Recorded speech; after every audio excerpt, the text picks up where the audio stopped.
My name is Matthew Walker. I am a professor of neuroscience and psychology at the University of California, Berkeley, and I am the author of the book, Why We Sleep. We certainly know that a lack of sleep will actually prevent your brain from being able to initially make new memories.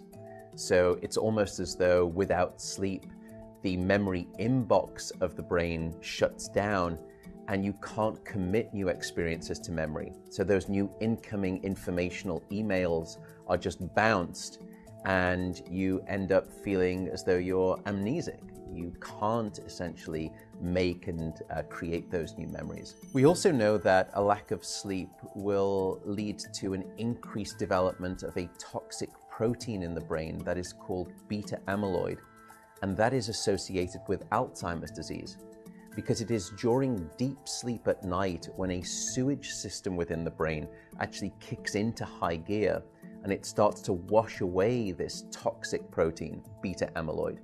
So if you're not getting enough sleep each and every night, more of that Alzheimer's related protein will build up. The more protein that builds up, the greater your risk of going on to develop dementia in later life. What are the effects of sleep deprivation on the body? Well, there are many different effects. Firstly, we know that sleep deprivation affects the reproductive system. We know that men who are sleeping just 5 to 6 hours a night have a level of testosterone which is that of someone 10 years their senior. So a lack of sleep will age you by almost a decade in terms of that aspect of virility and wellness. We also know that a lack of sleep impacts your immune system. So after just one night of 4 to 5 hours of sleep, there is a 70% reduction in critical anti-cancer fighting immune cells called natural killer cells. And that's the reason that we know that short sleep duration predicts your risk for developing numerous forms of cancer. And that list currently includes cancer of the bowel, cancer of the prostate, as well as cancer of the breast.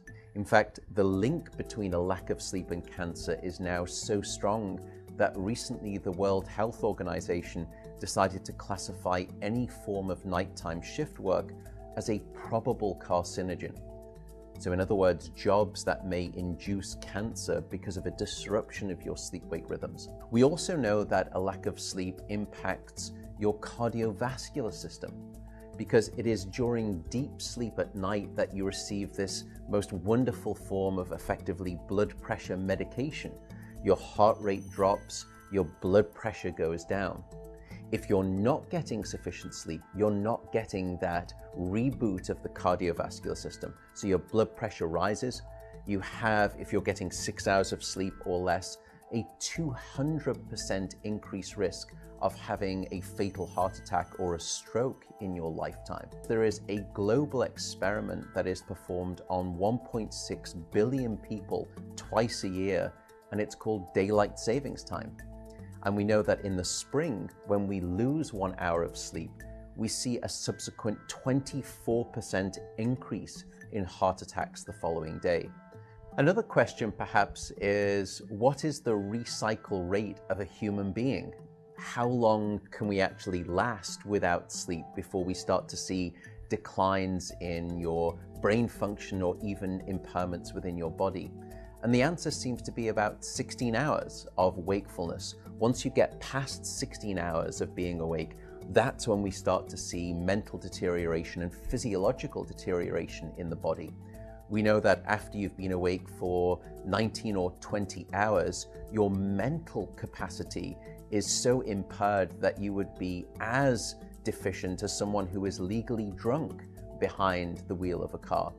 So if you were to ask me what is the recycle rate of a human being, it does seem to be about 16 hours, and we need about 8 hours of sleep to repair the damage of wakefulness. Wakefulness essentially is low-level brain damage.